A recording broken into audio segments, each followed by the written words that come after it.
আগামী ১৬ মার্চ প্রধানমন্ত্রী তারেক রহমানের দিনাজপুরের শুভ আগমন উপলক্ষে বীরগঞ্জে ব্যাপক প্রস্তুতি গ্রহণ করেছে বিএনপি।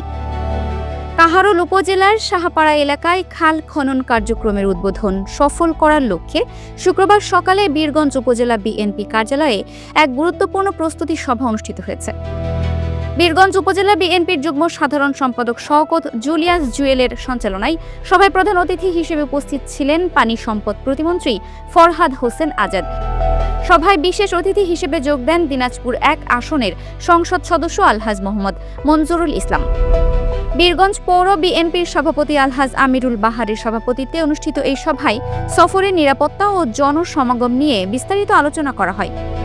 প্রস্তুতি সভায় নেতৃবৃন্দ বলেন, দীর্ঘ প্রতীক্ষার পর প্রিয় নেতার এই আগমনকে স্মরণীয় করে রাখতে বীরগঞ্জ ও কাহারোল উপজেলা বিএনপি এবং অঙ্গ সহযোগী সংগঠনের নেতাকর্মীরা ঐক্যবদ্ধভাবে কাজ করছেন। ১৬ মার্চের কর্মসূচি সুষ্ঠু ও সুন্দরভাবে সম্পন্ন করতে ইতিমধ্যে তৃণমূল পর্যায়ে নির্দেশনা পাঠানো হয়েছে। সভায় বীরগঞ্জ উপজেলা ও পৌর বিএনপির বিভিন্ন স্তরের বিপুল সংখ্যক নেতাকর্মী উপস্থিত ছিলেন।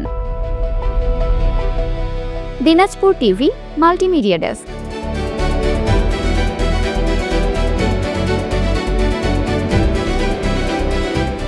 দিনাজপুর টিভি মানুষের জীবনের কথা বলে।